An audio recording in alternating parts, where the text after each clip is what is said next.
now listening to The Real. Man, I appreciate them dudes for talking about The Raw. Wait, they were talking about The Relatable. That's exactly what I've been going through. The Relentlessly Real Podcast. What's going on, Relentlessly Real Podcast family? It's your boy John. We are going to tune into part 2 of the politics discussion with Phillip Watson. Tune in and enjoy the show. John, I'm getting chills. I didn't know that we were going to have this type of conversation today because I feel like my points are being made. I mean, you're a Republican whether you know it or not. I think all black people of conservative business values are more Republican than Democrat. But again, and you said it very clearly, like, it's hard to get beyond the character of it. And I think the character, I should say caricature of the racists has been put as a face on the Republican Party. Yes, absolutely, there are racists in the Republican Party. But when I tell you, I went to a meeting on Capitol Hill, Donna Edwards of Maryland, when I was living in Maryland, and the conversation was about reducing the birth rate of black women between the ages of 14 and 29, something like that. And they were like, well, why are we endeavoring to reduce this birth rate? They said, well, we studied the same age group in Montgomery County, and their birth rate was this. The black girls' birth rate were here. So we figured we need to bring that down to something more. And they're like, well, we did a research survey, and they said the black girls in PG County determined they know where the places are, they know how much it costs, and they can afford it. So they said they don't need any more access. And they said, well, we know that's not true. They just don't know what they don't know because their birth rate is so high. And I'm like, I don't know if that's eugenics. I don't know if that's genocide. I don't know what to call that, but I don't think it's my number one issue is building the black family. Mm-hmm. I don't see how that meeting of black women with one white woman giving these numbers. And I don't know. It just seemed to me like an attack more of a building. Like, are we building the black community? Are we building up women? Are we serving children? Are we just trying to keep them down into a certain position? Just keep them here under this cap. So when I'm with Republicans, sure, they might be 20% racist. I'm just saying, just a random number. I doubt if it's that many, but let's just say, for the sake of argument, I'm gonna play devil's advocate and just exaggerate. 20% of these dudes in this room are racist. Right. So I'm like, I know you don't like me. I don't like you. Here's what I'm trying to do. There's no hidden agenda. My cousin said he went to meetings. They pull the guns out and sit them on the table. I prefer for you to pull your guns out. We all sit our guns on the table. You know what I'm working with. Right? But here's what I want. Here's what you want. Let's have a conversation. But in the Democrat Party, I feel like they're rubbing my back. Oh, you're so sorry. So you've been through so much. I love you. Love is love. All this other stuff. Meanwhile, with the other hand, they're doing some backhanded dealings that doesn't benefit me at all. Like, I don't care how much you love me. I'm trying to eat. I don't care how much you're not a racist. I need to make sure that my daughter can go to school for a reasonable price. Like, these are the things that I want to talk about. I don't get off of me. I don't care how much you love me. I don't care about these sweet words. Let's talk about business. So Phil, let me ask you that, because I think this is a good point to bring up, because especially for people who might watch this podcast, and that's why when I thought about the idea of politics, like, this is a good time to educate people, because a lot of people don't know where they stand politically. They just, like you said, like John said, they just vote for what their parents vote for. I know that was me for a long time until I got to college. Like, and so, like, for people who don't know, just correct me if I'm wrong, Democrat, Republican is really tied to political spectrum, conservative versus liberal, right? And so, what are the things in the conservative platform that has leaned you to be a conservative? And I think then John or Tony can say, what are some things on a liberal platform that have leaned them more on a liberal side? So what is it about conservatism that pushes you towards conservatives? Like, what do you believe? Before I answer that, I just want to say, like, I believe these numbers. Somebody told me 80% of people are moderates. Yes. I think 80%. Complete like fact. Moderate. 10% is this end and 10% on the other extreme end. But they play it as if it's 50-50. No, it's just not that way. But so for me, the very first, so I was 18 years old, and I just don't know nothing. All I know is that my grandmother is a pastor. My mom's dad is a pastor. My mom, that's all I know. Christian history, because very conservative household. I'm listening to the people. I'm 18 years old, and what was the old dude's face? A really crunchy, saggy face. Horrible looking man that was running for president in 2004. Not I know what you're talking about. his name just slipped my tongue. But anyhow, he kept talking about his lesbian daughters. Look, I know lesbians, and we're great friends. I love lesbians, right? But if you go, if you want to be you running for the presidency of the United States, I'm listening for what you like. What are we talking about for the nation? And he just kept talking about John Kerry. John Kerry, like my lesbian daughter and her wife. I'm like, bro, what else you got to talk about? Right. Then I turned to Bush, and Bush is talking about, the economy, and Bush is talking about this and talking about that. All of these non-hot button issues, non-emotional issues. So I'm looking at Kerry like, bro, all you trying to do is make the country lesbian friendly, and he talking about making us great. And I think that's a difference between a lot of people who find themselves on one side versus the other. Like, I for one, don't really respond so much to the emotional appeals in general. I respond more to numbers, facts, and figures. So I'm like, so that was a very beginning for me. Like, I saw the Democrats appeal to the emotional, they appealed to, the feelings and all that stuff, while I felt like Republicans dealt with numbers. And one of the reason why I switched my my joint, I wanted to vote for the other old dude. I can't remember nobody's name. You can't remember nobody's name. I voted for Bush in that election. I didn't vote for Kerry. I remember I voted for Bush. So that was my first time. And I remember I watched this documentary, bro, called Ma'afa 21. If you want to look that up, it's a 1 hour, 45-minute documentary. It'll blow your mind. You'll tear up. You will be angry. But it's MAAFA 21. And you guys go to Ma'afa21.com or search it on YouTube. But it talked about the founding of Planned Parenthood. And people's like, oh, Planned Parenthood. No. Let's just set your emotional opinion aside. And let's just look at the facts of the founding of Planned Parenthood. I don't care what you feel about Planned Parenthood. I don't care what you feel about abortion. Who cares? Let's talk about the facts, dates, quotes. What did they say? The founders of Planned Parenthood, Margaret Sanger, said, Black women don't know when to stop breeding. Animals breed, not humans. They don't know when to stop breeding. They grow like human weeds. We need to get rid of the disgenerate strains in our population. Disgenerate meaning off of center, not good. We need to get rid of them. So she, along with the Birth Control League, which is the name of the organization before their name changed to Planned Parenthood. Their whole endeavor was to decrease the births of Blacks and to decrease the births of people that have mental or physical disabilities. So they force, help me out. I told you I didn't get much sleep last night. They forced sterilized. Look at me. How about say castration? What are you talking about? They forced sterilized women. Women, say one of these women that was in that documentary, Ma'afa 21, she was raped by her uncle, right? So she was raped by her uncle and she became pregnant. She went in to birth the baby, but she was 14 years old. So the doctors at that time had the ability to, because of the laws, and much because of the pushing of Birth Control League at that time, they sterilized her. They birthed her baby and snipped her and sewed her up so she couldn't have any more babies because she was a part of this disgenerate population.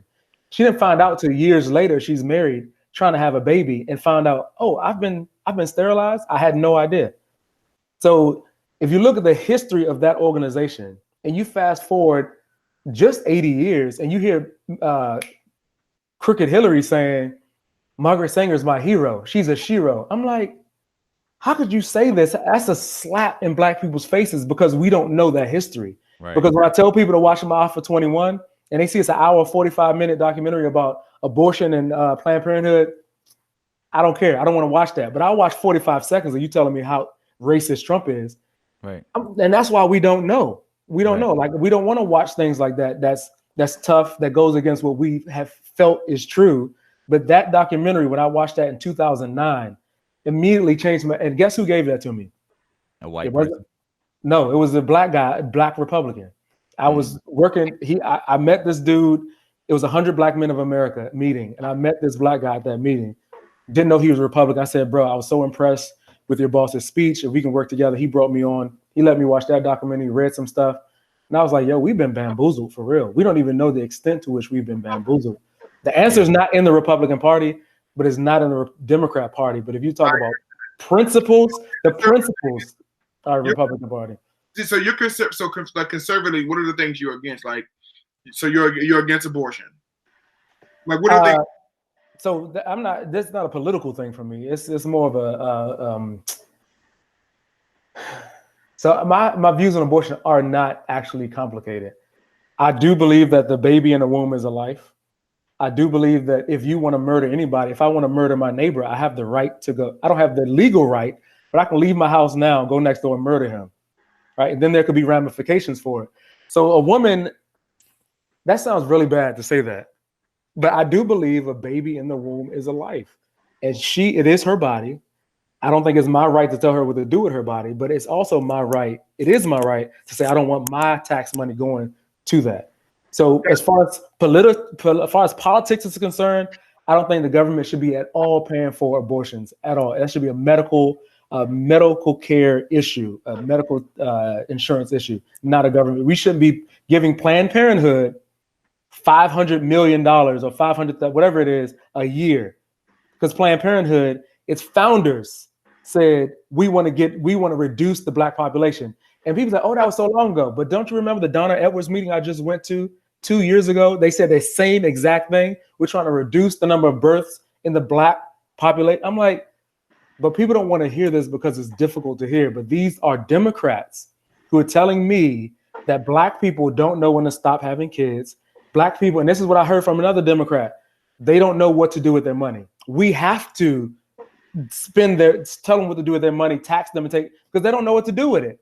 I'm like, this is racism, bro. This ain't help. This is racism. I'd rather talk to the dude that hates me rather than the dude that thinks I'm an idiot, right, and wants to take over and reduce my births and stuff like that. I'd rather talk to the one that hates me. And what it sounds like, I'm sorry, real quick. It sounds like what I like about what you just said was the racism that's kind of in front of your face from a human-to-human interaction you don't care about, but the racism that exists in policy, right, which you have a problem with, and I think that's the point. That's what kills us, bro. That's what kills us. Somebody calls you a nigga, right? Like, you a nigga, get out of my face, sir. I got work to do. Excuse me, I don't know you, right? I don't care about that, right? Because racism, it doesn't hurt, right? I mean, racism hurts our emotions. But say a dude is in the street, he punches me in my face. Now that hurts. I'm going to respond to that in a like manner with a fist, right? So if you're talking about, if we look at poverty and things in the U.S., we have to respond in like manner. You respond to those poverties; they were created by policy. We need to respond with policy. Yeah. Right? If we're not responding to policies that made us poor with policies that change that, then we're doing it wrong. Oh, he's racist. Okay, that's fine. What are his policies? Right. Because right now we need to address these policies that have caused poverty in our communities. Welfare did not create. I mean, we need to address welfare, but that's not the main issue for us. It's not the main thing for us. My only pushback is, Phil, is that because you're talking about racism versus discrimination. Because racism is a viewpoint. Discrimination is when I do something with that viewpoint.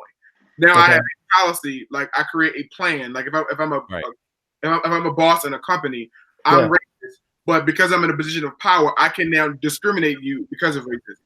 And my only pushback is because I'm actually kind of with you a little bit. Like I said, most of us in the middle, so I'm kind of with you with the idea of abortion. Like there's two. I'm for it in some reasons, but I'm against it for the same thing you said. I don't think the government should pay for it in any capacity. I don't think it should be in the issues. That should not be hands off of the government wholeheartely. I'm with you on that one, which pushes me towards the conservative side. If we're always doing that balance in the scale, right? Like of where we slide. That area is an area where I am more conservative.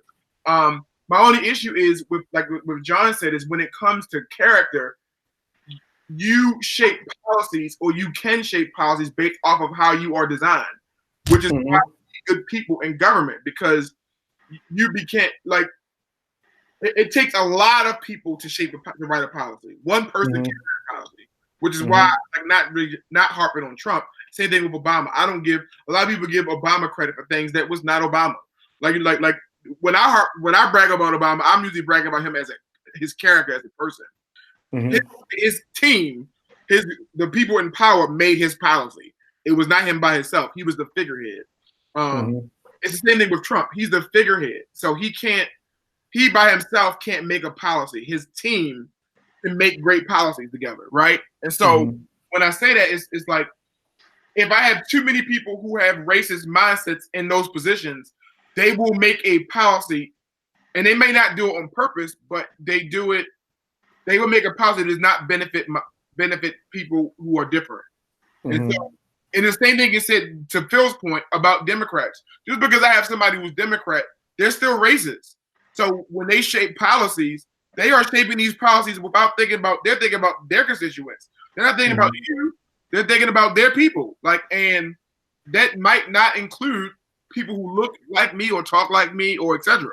You know, and so that's why I'm glad you said that. Like Phil, that's why I was trying to get to the point of harping about what are the things that lean you towards conservative, but also maybe talk about some things that you are more, I don't want to say more democratic, but lean you towards the left a little bit. On the other side. Yeah, I mean, so I'll say this too, and I just one quick challenge. I to summarize what I said, I think that racism is I think pity is much more dangerous than racism, right? Because racism says, I don't like you, you don't like me, out of my face. Pity says, you need my help. And we know from history that you don't necessarily want people coming in to help all the time because they oftentimes don't do what they intend or set out to do. I see that the pity in the Black community has hurt us so much more than racism. Currently, not maybe in recent past, I mean far history, but what makes me more liberal? Probably my stance on like Black history. I believe fully that, and this is actually a bipartisan issue. I think some Republicans agree. I do believe that Black people should get reparations. African American descendants of slaves, not all Black people. I think they should get reparations. I do believe 100% that the condition that Black people are in today are absolutely directly tied to slavery and more inextricably attached to the last 150 years, which I think was much more damaging than racism. Because if you look at history, directly after slavery, we had more marriages. The Black men and Black women had skills. We had jobs. We established Tulsa, Oklahoma, Black Wall Street. We established leadership in Georgia. That was where we were leading in Georgia. We were the mayor. We were this. We had banks and all that stuff. And the rural white folks came in and murdered people there in Georgia as well. That happened all over the country because after slavery, we had been doing for the white people for decades, for more than a century. They didn't know how to do anything. It said sit back, fatten a hog, and maybe count money and do charts. But it was over 150 years of Jim Crow, segregation, and everything else that really got us to where we are today, where we have truly, truly been emasculated, where we have truly had our feet cut from under us, even in a way that I think slavery couldn't even do. Because there was a certain level of a dignity that we lost in the last 150 years. The policies where someone smiles in your face, but they can string you up on a tree, or your son whistled at a woman and they beat him and throw him in a ditch. I think that last 150 years for us is more written into our DNA. That's really good. good. I feel that my views on that often sets me apart from the Republican Party. Dennis Prager is a dude that I love to sit and listen to. He's a Jewish guy. He's probably 75 years old. He smokes a cigar and just talks about politics. Prager University is his channel on YouTube. Amazing, amazing stuff. But he'll say what Biden said. Oh, I don't care that these people are criminals because of racism. I don't care that these people have become drug dealers because of their history. The fact of the matter is they're coming after you. They're coming after you, your wives, and your children. So we have to lock them up. He said that Black people wouldn't be in prison so much if they stopped committing crimes. Nigga, no. All of this the statistics say, and I feel so bad. I'm drinking coffee because I only got 6 hours of sleep after that party last night. So I'm stuttering. If I know you you're stayed jealous. home, you would have got more I'm rest. jealous. But no, We're not jealous. the statistics tell us that I done lost my thought dealing with y'all. But no, we know that. Let me get these. What was I saying, Terrence? Somebody was making. Black people stop committing crimes. They would Right. So it's equal numbers of drug users, drug sellers, etc. across the races. If you go into Montgomery County here in the DC area, if you go into Chevy Chase, these white boys out here smoking weed in groups, sitting on the porch, but they're sitting at their pool house in the backyard. You can't see them. or they're in their mom and dad's basement in their smoke room that has these filters and things. You know what I'm saying? But if you walk down my street, you see 4 or 5 guys chilling on their stoop smoking weed, and 4 or 5 cops drive by. They get out the car and come up, what y'all doing? And messing with them. Not only that, but then planting weapons and things like that they've done in DC. So they criminalize us. They over-police these communities, and it leads to the more arresting of Black people. But people like Biden, and I have to keep saying it, Biden in the 90s, like, I don't care why this is happening. The fact of the matter is that they're breaking the law. And if they weren't breaking the law, then they wouldn't go to prison.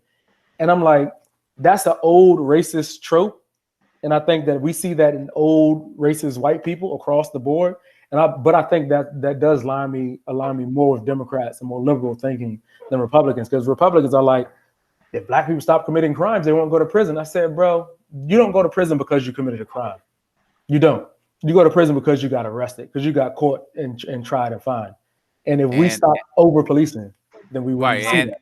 And the financial constraint that you kind of spoke to earlier, from the linkage of race, I mean, not race, just racism, but like slavery, what have you, like it has kind of helped it out in the sense of like, we didn't have the money for the correct lawyer. We don't have, like, it's like in every way possible, they have framed it up, like you said, so that we don't have a proper fight, you know what I'm saying, when it comes to justice in America today. Right. And it kind of leads us back, that even leads us back to one of our earlier episodes where we said being Black in America. It's like, that was a good episode. That was a really good episode.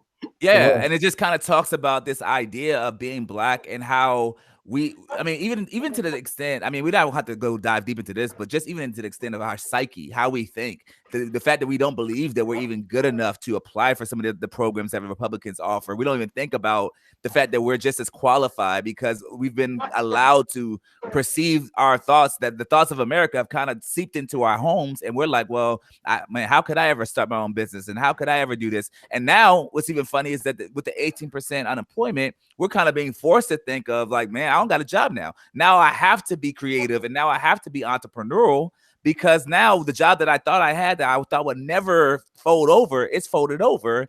And now I have to start to think from this different lens.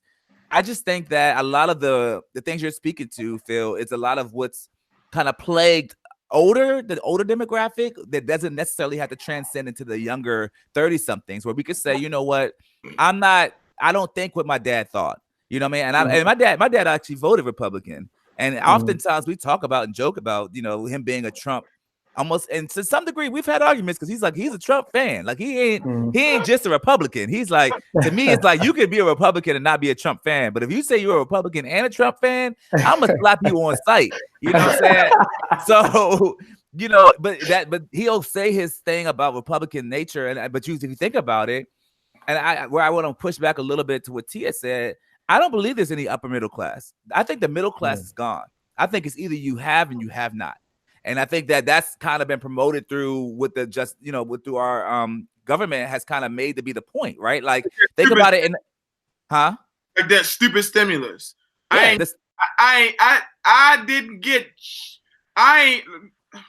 you made too much. So like here's the thing.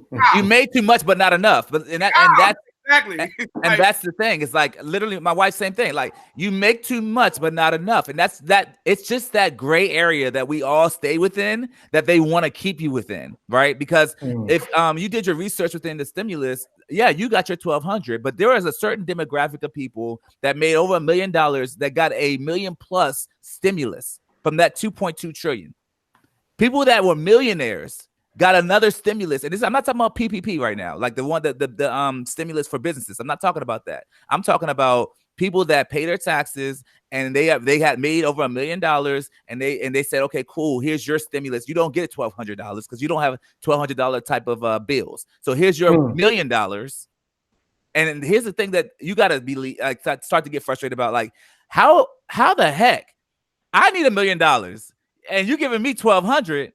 And we're happy about the 1,200, saying thank you so much, government. This is the best thing ever. And now preachers, pastors, bishops, whatever. I've went to church and our bishop. I mean, I'm not gonna put their name out there, but the bishop that was speaking, he was like, God looked out for us. God found a way to give us the $1,200 in the middle of a epidemic, or whatever, a pandemic. And I'm like, This is how our brains start to form that we should be grateful for pennies, while other people are saying, "Thank you, I'll take my $1 million in the middle of a pandemic, and I'll take that 2.2 trillion, whatever, and you can give me my $1 million because I'm already a millionaire, but give me my $1 million too."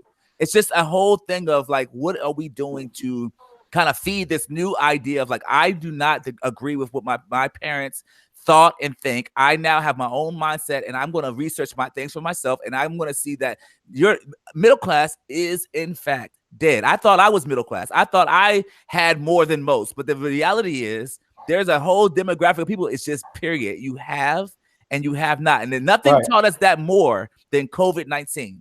Because everyone that has is getting tested. Everyone that has is getting all the products that they need in their house, and they're getting a stimulus. You're sitting at home. If you were to have COVID, where would you go? Because if you don't have the financial wherewithal to kind of maneuver through this period of time, you will not get tested. And that's why Black people are dying more. And people are always thinking, well, what's in it? What's in with the Black bodies make idiot? It has nothing to do with their physicality. It has to do with everything with their preparedness. And as a group of people, we are just not prepared.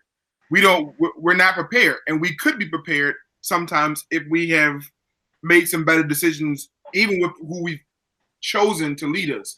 Which, like, it always boggles my mind that Black people, not Black people, people who vote in general, we don't even know.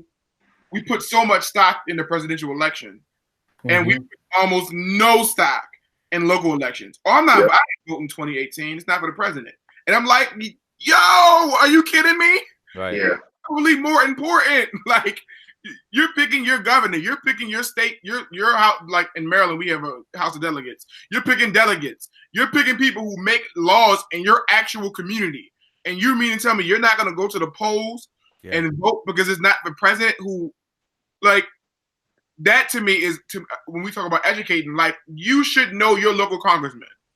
Like, I have people in around here with like, Elijah Cummings died. Oh my God, he did so much for us. You don't live in Baltimore. Right. Like, bruh, like, yes, I'm hurt Elijah Cummings dies because I grew up in Baltimore and I've known since I was a kid, but Elijah Cummings doesn't represent my district. Right. Yeah. like, so I'm confused as to why, if you really care about like how you're growing like in your community, etc., you should know everybody who is in your community that is on the ballot. Like, you should. There's too much. We have too much technology. I understand if it was 30 years ago when there was no internet where I can't Google these people, but I should know who's running for office. Like, I should know that. Like, I should know. I remember I'm at the polls last time. What's question 19? I don't know what question 19 is. Bruh, like, what are you doing? like I didn't go out to legalize gambling. I would have never voted for that. Did you check yes on the ballot for question 21? Right. Yeah, I didn't know what that was. How did you not know what that was? Like, well, I think they're dependent on the idea of you not being educated. I think that's really the hope. It's like you'll just like a multiple choice question test. You'll just say what A B C over and over again, and not be actually educated on the actual topics from a legislative position. And I think even more to the point, I really, after even having this conversation, and I've thought this before this conversation, but everything is really trickled down to, or even at its root, is finances. It's really about finances. And it's all about money. Everything is about the money, man. It has never, ever been about policies. It's never been about who's the proper candidate. It has always been about what amount of money does it cost to do X, Y, or Z, and where should those monies be allocated, and how much money do we have stored up, especially in these drought seasons where things are all bad. Like I was thinking about, you guys know I bring up Kevin Hart's his XM thing all the time, his podcast or whatever. And one of the things that he said that I think I said maybe even last episode was he's talking about having to cover payroll, and people look at him like, oh, once COVID hit, everybody that needed money or whatever, they all start hitting Kevin Hart up because he's like, you're a multimillionaire, you got it. And then Kevin Hart had to kind of share with them, like, I have a staff under me and I'm paying their bills and paying my staff in the middle of COVID without relief. At the time, the 2.2 trillion or even the PPP had not even come for small businesses yet. So he's out here just sustaining them off of his income until PPP processes through, and hopefully allows him to be able to leverage that money to continue paying for their income. The bottom line is, even a Kevin Hart salary is questionable in these kind of constrained economies. If that's the case, how much more are our salaries? That's why we can't even think like, oh, we kind of beat our chest and say, oh yeah, I'm middle class. We gotta keep almost like a lower income mentality while making the upper class money, so that when these moments of constraint happen, we're not sitting there with our D's in our hand. Exactly, bro. And I think that's one thing we miss out on. Like I was talking to my my godmom, God rest her soul, but she would always say, I don't want Uncle Sam in my pocket. They need to do this and do that. And she always complained about Republicans and why she Democrat. I said, you realize you in the 1%, right? Like she made into her six figures. She was a programmer, had been a programmer for years. Right. And I was like, you don't realize you're the 1%? I was like, all right, let me take you to this website. I said, do it on your phone. She put her income in and she did a calculation. She's in the top like 3% of earners in the country. Yeah. And that's only at like $100,000 a year, because if you look at how many millions of people are below. So Terrence, y'all probably top 2-3% in this country. And you talking about millennials, you're 1%. I'm in the 1% of millennials. And so are you. Because I have some idea of what y'all make. It changes from year to year. So like 1%, I think for 2009 was like if you make over $350,000 or $400,000, maybe $400,000 to $500,000 a year, right? And you're in the top 1%. So it's even like, I know it seems like still a lot of money to some people, but I'm like, you're not as far away from it as you may think. Exactly. But the bottom line is still the same. If we operate under a middle class mentality, it doesn't matter whether our finances say we're in the top 1% if we don't change how we handle our finances. Exactly. So it doesn't really matter. Exactly. Live under your means. Right. They didn't calculate how much debt and bills I paid when he said, well, he makes this much money, so you should be well off. Nah, nigga, I got debt. Nah, nigga, I got bills. Now, but whose fault is that? They are my fault. Right. They are all my fault. They are not the government's fault. They are my fault and my fault alone. But that's none of your business, Uncle Sam. Like, you should have gave me my $1,200. I should have got it. All right. I think it's 70,000 is like you top 5%. So I don't even know. Yeah, probably though. We're still up there, no matter what you in this area, especially. Yeah. So let me ask this question: what would you rate out of 1 out of 10? I want to get everybody's answers. 1 out of 10 for Donald Trump. 1 being he's horrible, 10 being he's awesome, amazing. What would you rate? I want to know. I genuinely want to know how you think he's done. Jeez, John. Now, outside of COVID, if you want, you can say that. But I'm just saying in general, how do you think he's done? That's tough, bro. That's tough. What do you mean? Overall, how has Donald Trump done? You mentioned that there were certain things that he put in place that were impactful for the community of Black people and that you thought was good. So obviously you don't think he's a 1. So I'm just saying, well, clearly you must think to some degree he's done all right. So what do you think? To be honest, I'll give him like a 6.5 out of 10. Okay. And the reason being is like, even though he's done, I probably need to give him a 7, give him a C. And the reason being is because I see a lot of things that he's done that has benefited the Black community in ways that we don't even know,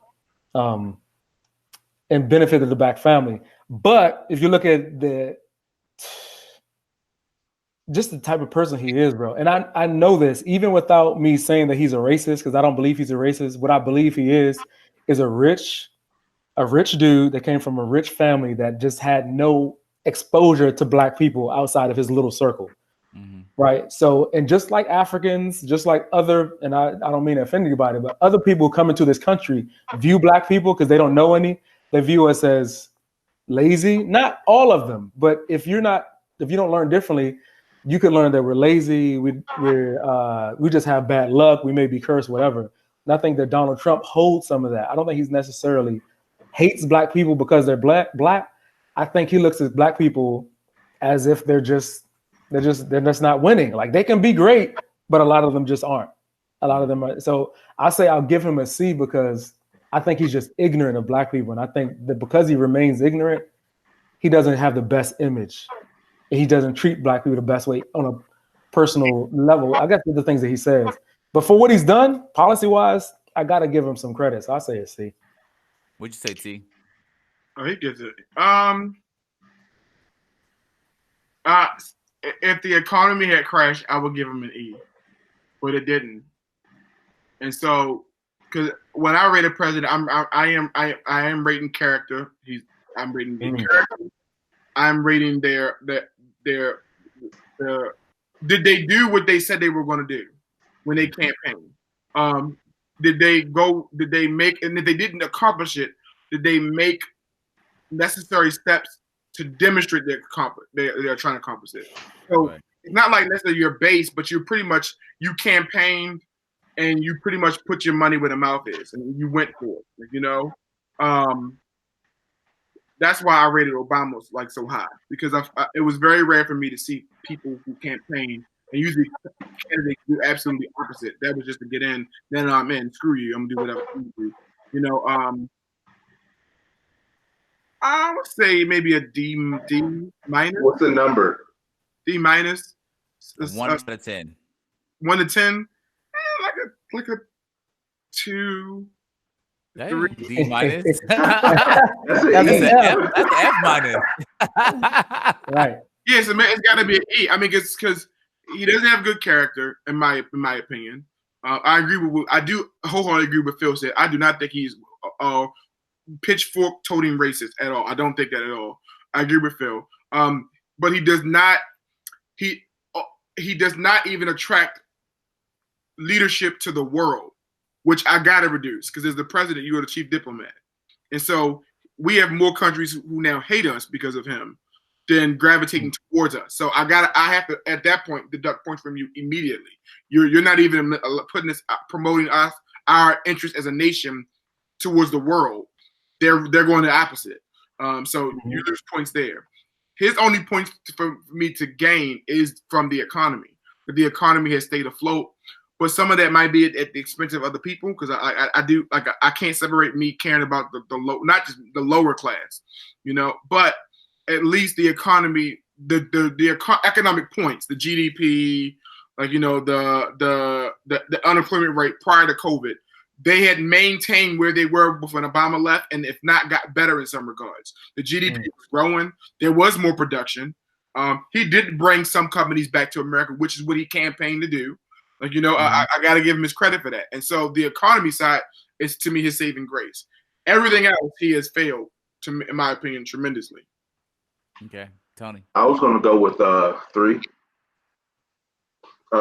Simply because of what the points that Phil brought up, his policies for in different aspects that has benefited us. But I'm also thinking outside of the Black community. Like, how have you destroyed the Hispanic community, or the Muslim community, and the people that are actually doing good here and are not here to destroy anything. And who he is as a person, his character, anything like that. Like, all of that combined, I would say a 3. I can't say a complete E1, but I think 3 would be that, like, giving him a little bit of benefit of the doubt, but still not going higher than that, because he's not worth anything higher than that. Yeah. I'm with y'all. I mean, I'm somewhere around 4 or 5. Somewhere around, like, he isn't the worst candidate I've ever seen, but he's definitely not the best. The policies, like you said, have been great for us. Some of the things he's carried out, some of the things he hasn't done. But you just can't escape his blatant disregard for people, the desire to even be passionate to even the people that have died. I mean, the families that have died, 60,000 people plus that have died from COVID. I mean, just seems to be very pulled away from the idea of the realness of this tragedy that has occurred and is occurring for so many people. And I think it's a very basic decency that needs to happen. And even in the press conferences that were happening, thank God they stopped happening as often as they were, but happening daily, where he kind of pats himself on the back, says how great he's doing, how he loves, so much success in this and that area. Success is not people dying hundreds and thousands a week or a day to day.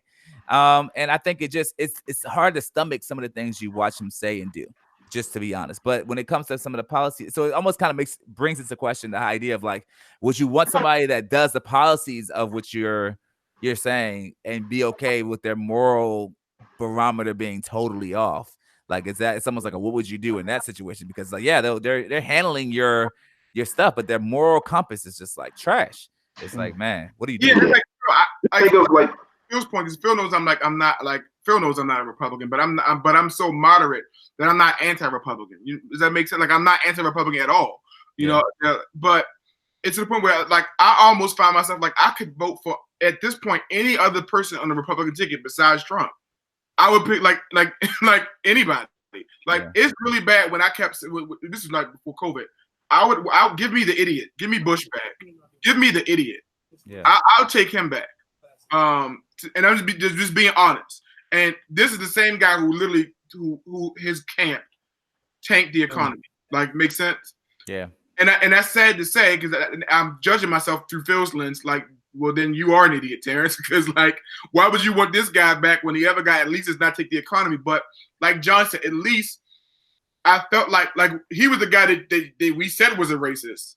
Makes sense? But he ain't never say Bush ain't never say any blatantly racist things. Like he never said anything that was like blatantly like against women and against cultures. He just did things that probably did not benefit our people all the time. Like, but here is this guy who, to Phil's point, on the back end, he's not really doing, his policies aren't doing anything that's really harming like, black people, not directly, but he says the most ignorant things that like, are you even a human being? But like, I don't care about blacks. Like, do you even care about anybody else besides rich white people? Like, but tell me some things he said though. I'm not here to defend him, but I just want to make the point that what we watch on TV is not necessarily always in context. I'm not defending him, but some of his statements are taken out of context, and we don't mind it because we don't like him. But really, when you are fair, it's like, all right, cool. It's really kind of out of context. So Phil, I'm just gonna push back. There should not be a context around some of the shit that he says. Like it should. To me, at some point, it just like, for example, don't say it. Like you can't. For example, because you can carry that on, and I agree with you. But for example, give me something.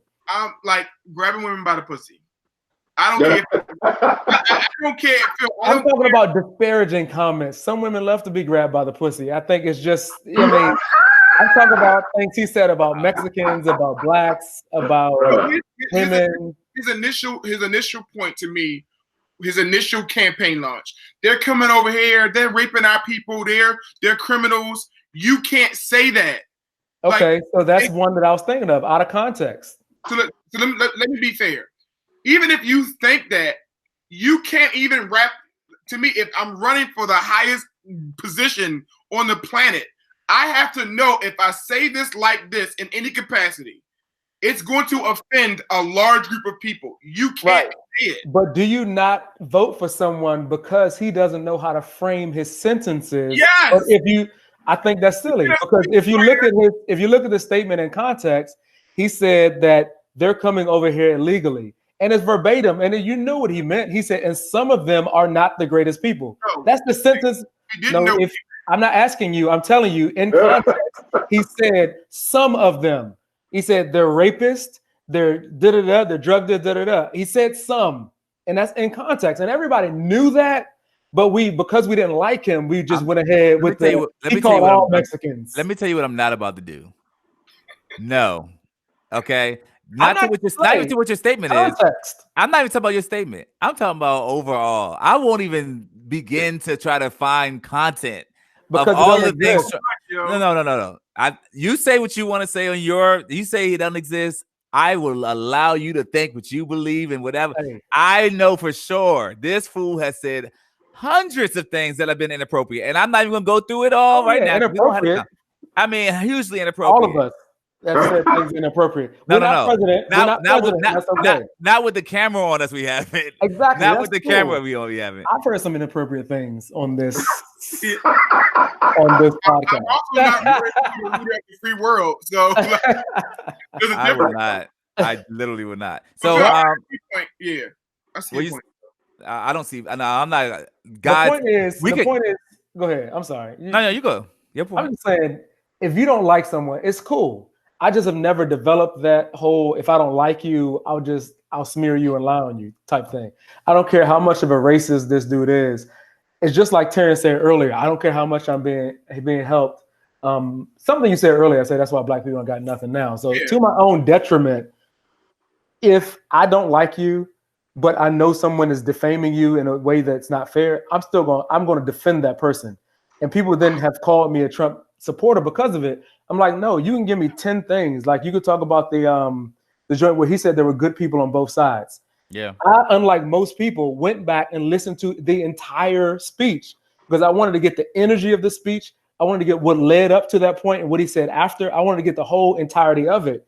And I think when I watched it, it was made clear that there were people out there that thought we should keep the statue for these reasons. And there were people out there that think we should tear it down for these reasons. He said there are good people on both sides. But the way that they spliced it, we attached his statement to the people who were running people over by cars, right? Said the people in the cars, there were good people killing people, and there were good people being killed.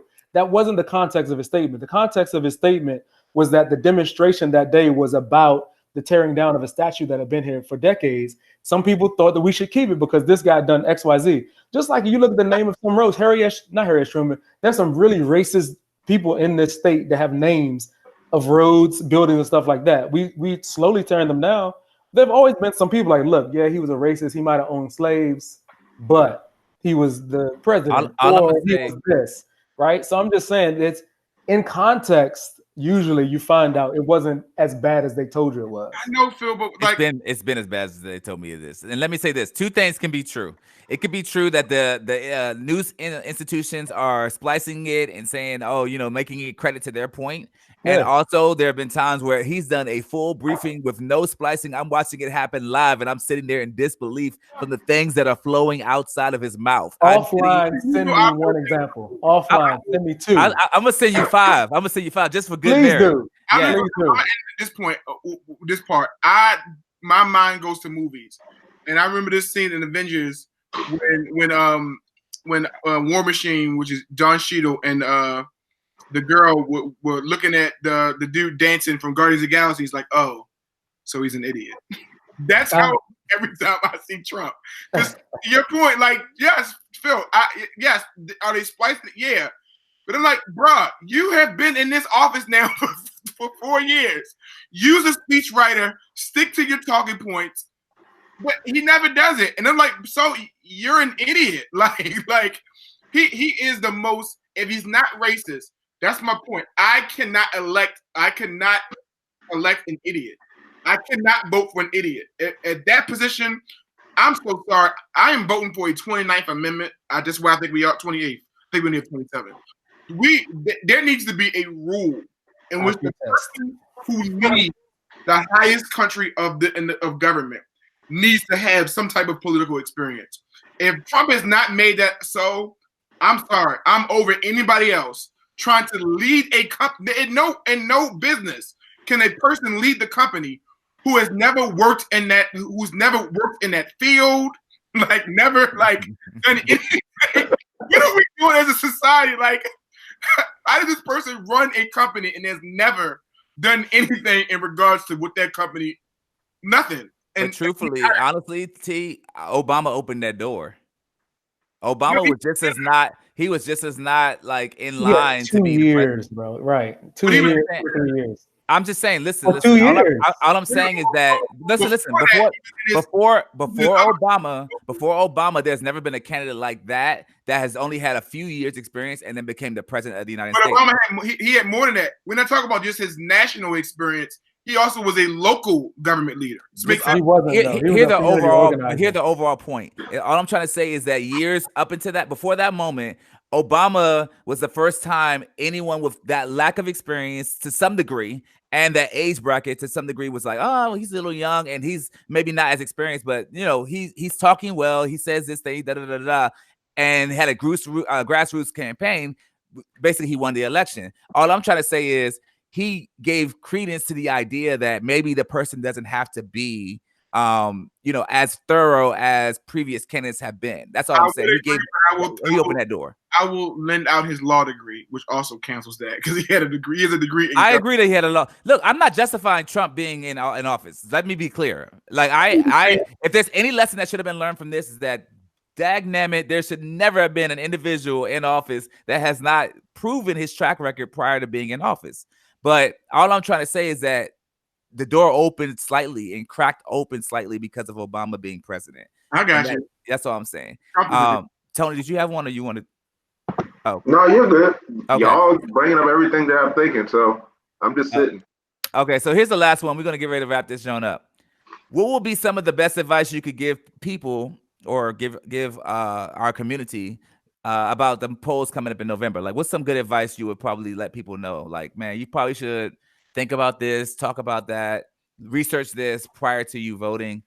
I mean, unless y'all still feel like voting doesn't matter at all, then maybe we shouldn't say anything, because some of us feel like it may just end up being Trump no matter what. But what are y'all thoughts on that? What advice would you give to a friend or family member about the November election? Well, I would say one. I think I already said it. You more than just Trump. You need to know who's running locally, wherever you are, who is on the ballot, and what district are you in? You need to figure out who is your district up for election, because not every district is. I mean, House of Reps run 2 years, Senate runs every 6 years. You should know these things. You also should know where you have to know where you stand politically as far as the political spectrum, and then pick a candidate who at least aligns mostly with your viewpoints. They're not like we said before, most people are in the middle. So no one candidate is going to have it all. And at that point, you're kind of picking and choosing. Okay, well, I can deal with this, and I can deal with, but I can't deal with that. But you gotta know where they stand. You should know what laws are on the ballot. You should know, are there any referendums on the ballot? A referendum, for those who don't know, a referendum is pretty much because laws are written by people in government, but a referendum is when the government leaders have said, we can't decide, we want you to decide. And it's one of our only opportunities in which a citizen can actually pick a law. And so you should know if there are any referendums on your ballot, because then at that point you are actually picking the law and not the powers that be. And so that's what I would say. Know where you stand. Know what each candidate stands for. It's bigger than just a national election. That to me is never like the major thing. My thing is always like, local, immediate, and then national. Like, and so that's what I would go with. What about you? I would say one, do your research, know who's on the ballot and what is on the ballot, as T stated. Also, do your research, learn how government actually works. Because the things that are in play now and being passed now, yeah, you may elect somebody, but you have to understand how the government works and getting things reversed or getting laws changed. Know all of that stuff. It's bigger than just, I'm going to elect this person because they're Black or they're Democrat. You need to know how government works and what it takes to pass a law, how that process works. Because yes, Trump is president now, but the things that he's doing now that is not in favor of us, it may take years for that to be reversed and changed. And that will later impact our children and the future generations. So you got to think big picture as well, not just today or next year. So that's what I say as well. Okay. Phil.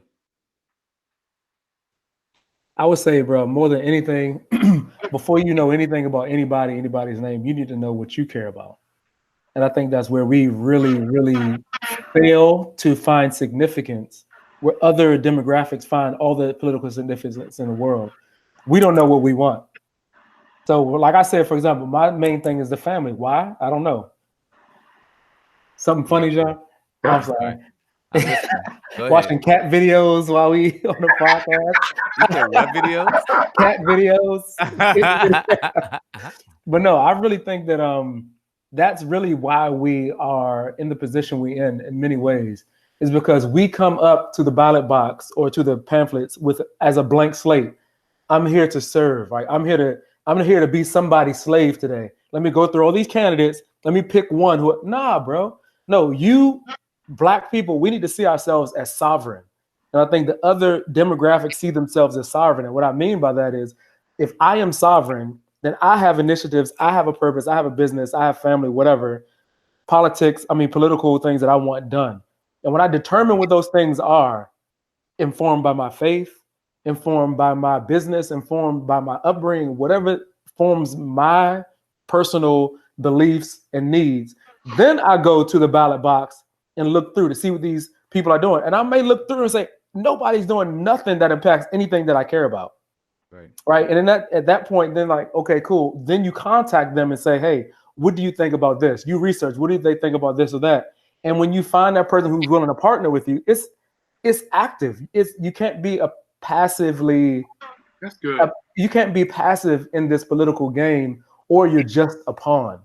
If you are just a useful pawn, not useless, but useful. Like you are ready to be used like a prostitute, in a sense that you only have one thing to give, nothing intelligent, nothing of real value, but just something that can be used as a means to an end. But like for me, I know looking at my neighborhood, like, bro, we need some legitimate restaurant choices out here. We need better grocery options out here.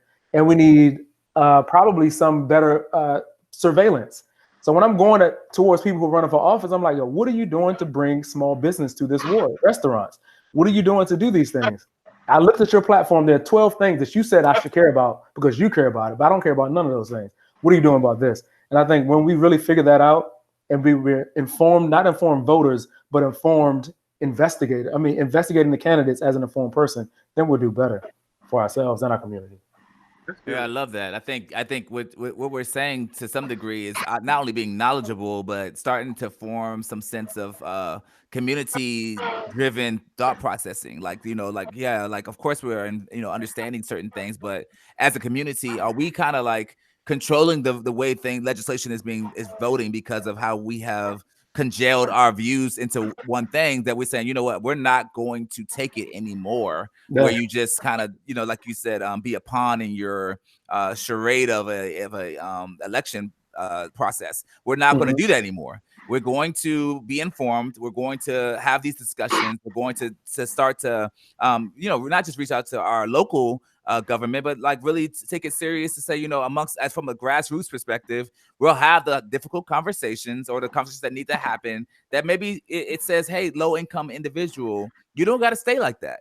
Like you don't have to stay in this space of where you may, have to be reliant on the government. You can start to, I think, just kind of creating that hope for individuals that feel like they have to be dependent on a program because of that dependency, I have to vote a certain democratic platform. It just makes it like, the more people start to believe in themselves and start financial literacy, the more likely they are to not keep voting for things that, may not be truly beneficial to them because they are a pawn in this particular situation. So I think the more that we stop being crippled financially, the more likely we're going to vote for something substantive that may last beyond our family currently and our family to be, like our great, like Tony was saying, like our kids. Like this stuff is going to be impactful. The debt that we're having to deal with right now, the 22 trillion that's now going closer to 25 trillion, that's not on our backs. That's going to be on our kids' backs. And they're already talking about what that debt looks like. So it's like we cannot walk around blind because it only directly impacts us and our kids, period. Yeah. So I think that's what I would say. I mean, a long story short of it is just like get your money up and be serious about what you're learning, because if you get your money up, you have a better chance of surviving COVID and surviving after post-COVID, Yeah. So go ahead, Phil. I was saying, if I can say one other thing, and maybe it's related, but a little unrelated. I just was listening to a guy, and this is about Black people and Black community and having significance. He was a Jewish guy. He said one thing the Jewish community has that the Black community does not have is that we all are professionals in something. He's like, not that we have degrees. He said, but if I need my grass cut, I call Luigi. That's an Italian name, but whatever. If I need my car fixed, I call this dude. All Jews in his community, in his family. If I need this, he said, we have a microcosm of people in our community where we can recycle our funds, we recycle our money. So when it comes to politics, they are so well connected, right? They're so well, their finances are connected, the economics of their families, all they're so connected. They know we need A, B, and C in this community to be great. We need these state laws to change. We need these federal laws. These are the nonprofit programs we need. So when a candidate comes up, the candidate comes to them and say, hey, I want to run for office. What do you guys want? And then they tell them what to put in those 12 points. That's power. That's political power, right? So if you are at the point where I'm studying the candidates to find out what they believe, you're already lost. You already lost the political game. That's good. So like leveling up as a community, forming as a community, and making them come to us versus us having to always crawl to them. Exactly. Love it. Love it. This is a really good conversation about politics, man. I didn't know how deep we were going to go into it, whether we were going to stay type of surfacey or whether we kind of dive deep. But it seems like we have a kind of lens where we're like, we're not going to just take it anymore. We're going to just kind of learn what it means to be a citizen in the United States of America and be forming our own thoughts and our own opinions. And I really enjoyed that dialogue. Thank you so much, Phil. For taking some time out of your early morning, whereas you could have been home sleep and had a good night's rest, you decided to go out and stay out to 2 o'clock in the morning, disregarding the government's rules and laws that were for your community. I appreciate you making those, but present on this call. All glory to God. So you were protection. You wanted to be a thought. Hey. Exactly. We appreciate your thoughtness in this particular situation. I wanted to get into COVID, but we didn't, and I feel like that would have just been a fight because I'm not scared at all. I think it's all BS. It's the 5G. It's like, nah, I don't believe that. Yo. Goodbye, sir. Goodbye, sir. It's all right. It don't gotta be real to some people. It's all right. It's all right. Hey Phil, one quick question: what you think about Angela Rye, yo? No, to be honest, I don't really watch news, man. So I mean, Angela Rye, I know she's on BET and some other places, but I don't. Right.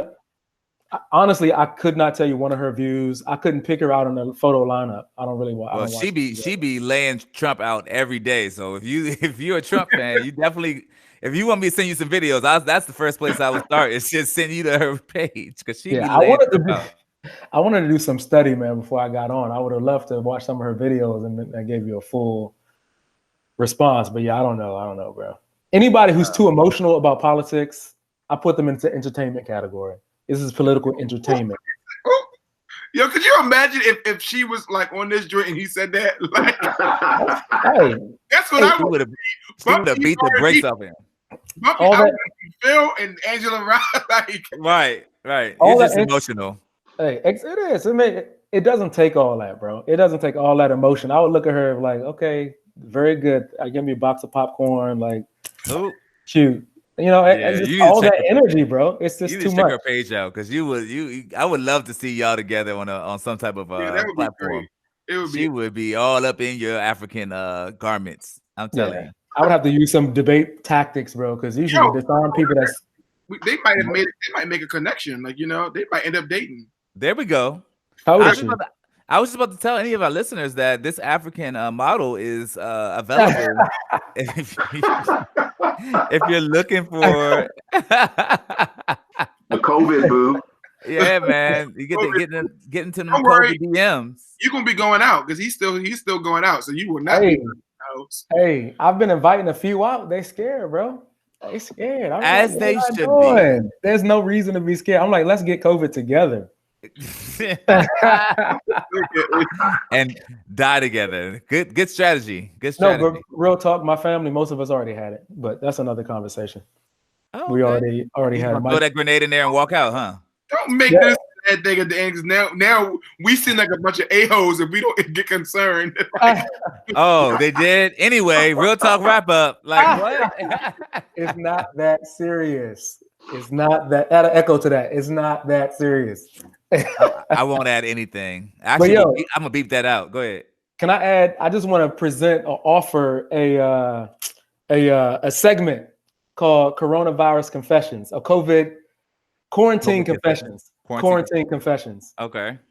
And I got a confession, and you guys can add a confession if you want to. But one confession I have is I decided to watch Channel 5 News one morning, about 3 weeks ago, and The Real came on after. And I'm an avid, faithful watcher of The Real. And I've watched it a couple times too. So who's the host? I get confused between those shows. Who's the host? To be honest, yesterday, the last 2 days, I watched it on mute. So that'll give you a little bit of an idea of. So you don't really watch it then? I watch it. Do I listen? Maybe not. Maybe not. But I definitely. Who's that dumb girl on there from Insecure now? The girl, I can't stand her. The one with the raspy voice. The one who she is always in her feelings. The light. The one she's one of the co-stars of Insecure. The joint that was Pregnant girl. Is she the one that's on the Real? Are you talking about Amanda Seales? Amanda Seales. Yeah, I can't stand that wench. I love Amanda Seales. Her voice, little raspy voice. Stand her. You. I don't know her from the show, but I know her from the Real, and like, yeah, I can't stand that. It's all right. It's all right. Y'all gotta calm down. Y'all gotta between Tamara Mowry, from Sister, Jenny May, Adrian. What's her last name now? Are you there for the eye candy? Houghton. Adrian Houghton. I mean, that's the first reason why I'm there, but I'm not a massage. I can. I appreciate their opinion. You're actually listening to them. That's but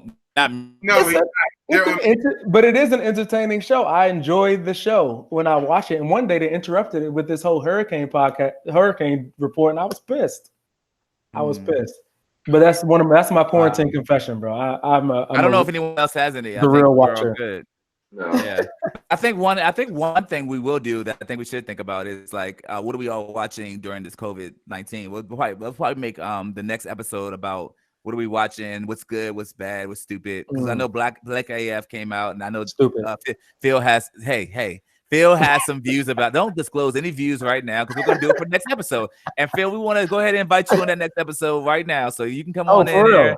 And give us your opinion of Black AF and why you think it's stupid, and we'll provide. I actually am going to be on the other side of that argument, so I can't wait to have that conversation. We'll just save that for next time. Yeah, we'll save it for next time. Terrence, are you going to watch it before? I've seen it. Oh, you've seen it? Okay, cool. So everybody's seen it. I haven't finished it. We feel like we have to like it. That's why. You know what? We're not talking about it right now. And listen, if you haven't seen Black AF just yet, look at it, listen to it, or whatever. So when we're talking about it, won't be any spoiler alerts happening because it's been out for a minute anyway. But anyway, we thank you so much. Thank you so much for checking us out and listening to our podcast. Terrence is gonna do our Real Talk wrap up right now. All right. So I know I haven't done this in a while, so I thought I would start this because we talked about politics and it got a little deep. I thought I would go back to some jokes. Y'all ready? Okay. Here we go. Ready. Politicians and diapers have one thing in common. They should both be changed regularly and for the same reason, because they're full of Good job. All right, here we go. When asked if they would have sex with Bill Clinton, 86% of women in D.C. said not again. Oh, wow. All right. Here we go. What's Donald Trump's favorite nation? Discrimination. Oh, wow. These are horrible, bro. Right. How do you know you're reading one of Donald Trump's books? Because it starts on chapter 11. Oh, wow. You are loving it. Not good. Right. I got one more. That's the last one. All right. Thank God. Mm-hmm. Republicans said Biden is not going to win without blacks, Hispanics, gays, or Jews. The Democrats said, "Oh, you mean Americans?" Oh, wow. All jokes aside, everyone keeps saying that the most important elections of our lives is it happening this November, and that's just a few months away. All throughout the campaigns last year, all the candidates kept saying that they don't think so anymore. They think the most important election history is 2020. That was the most important election. That's all we're hearing about people on the campaign trail. But you know what? I don't think so anymore. What if the most important election in our lifetime already happened? Just think about it. Imagine our country, imagine your world prior to Tuesday, November 8th, 2016. Let's go further. Imagine our world after that dreadful Friday on January 20th, 2017. I mean, most of us thought we knew what was at stake, but did we really know? Did we really know what was at stake? I mean, we now know that at stake were healthcare plans, immigration policies, a generation of court seats, and now so many lives that have not been lost if it was not for the coronavirus, if we were under more capable leadership. I seriously do not know this country anymore. It was un-American to kneel in order to exercise your right to free speech, but somehow pro-American to defy the government orders and march on Washington because you can't sit your grass in the house. Trust me, it's more to it. So Phil, keep those raised eyebrows, okay? There's more to it than I know, all right? All I'm just saying is I don't recognize this country anymore. Like, what in the Deborah Cox? How did we get here? Like, how did we go from one of the most charismatic leaders, most well-prepared, highly educated, worldly renowned, and respected leader of the free world in Obama to Sergeant Doofus? Listen, I know I speak for many people when I say this. I miss Obama. I don't speak for Phil, but I know I speak for a lot of people when I say I miss Obama. And whether or not people want to admit it, the country misses Obama. I saw an article in the Business Insider that highlighted 33 photos and had 33 reasons for each that showed why we miss Obama. One, he was the definition of presidential. He was amazing with kids. He was amazing with teenagers. He was extremely affectionate with his wife and with his family. Obama made friends with world leaders. He kept his cool even in the most heated situations. And he was also never afraid to show emotions, and they were always authentic.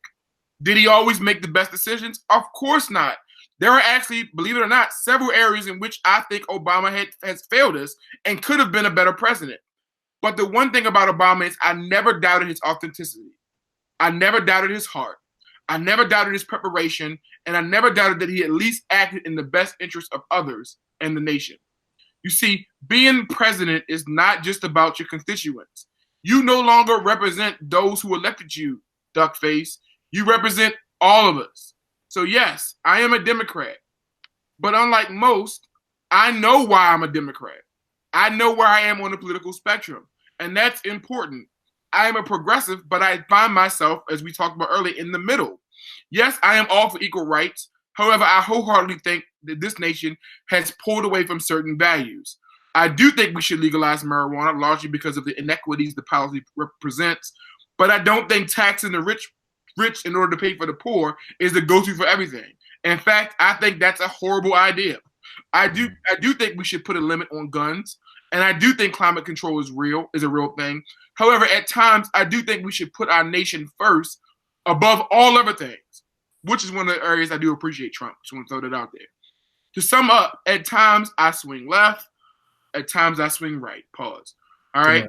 This is why my disapproval of Trump is not an issue of Democratic or Republicanism. It is an issue of common damn sense. He's an idiot. And there is no way we can elect, there is no way that I can let this idiot win another 4 years. Listen, I don't know this country anymore. I truly don't. I am not a strong supporter of Biden either. I wish Romney or the late John McCain or another worthy Republican was on the ballot because they probably would have my vote. Unfortunately, it's Biden versus the dummy. And if you vote for anyone other than Biden in November, after all the crap that we have to deal with, all the idiotic decisions this fool has made, if you vote for him in November, it's not the president that's the dummy, it's you. Wow. Sorry, Phil. That's all I got. Dang, he let Phil say all his stances and his points, and then he's like, basically, you're the dummy. God dang. Hey. It's like a rap battle in here, man. Jesus. TJ Waddy versus T. Robinson, Instagram Live. But look, T is written. Mine is off the top, so I went off GP. Hilarious. Hey, Phil, can you share your handles with everybody? Oh, dang. PJ Waddy.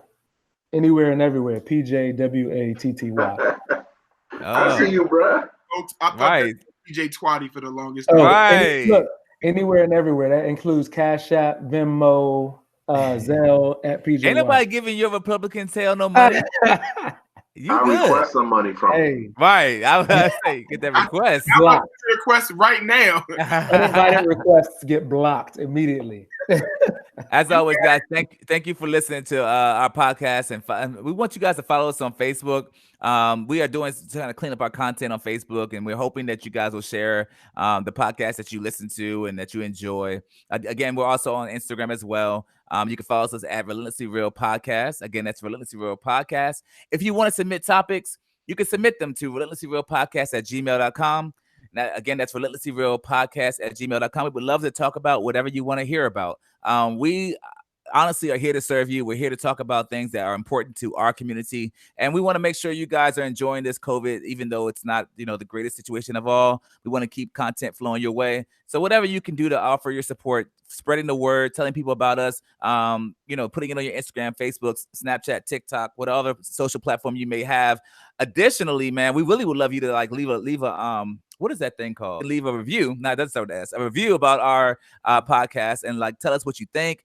Those reviews help us raise in the rankings for iTunes, and then people will be able to find us a lot easier. So the more reviews you guys do, especially those 5 stars that you give to us, because I think and I believe you're going to give us 5 stars. If you do that, it makes us go higher in the rankings. So please, please, please take some time today. You ain't doing nothing. Everybody's sitting at home anyway. Go ahead and log on your computer and leave a good review about it, because I know y'all sitting there doing absolutely nothing. My name is John.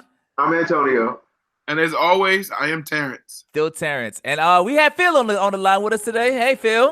And Hey. we'll see y'all next week. Thank y'all. Peace.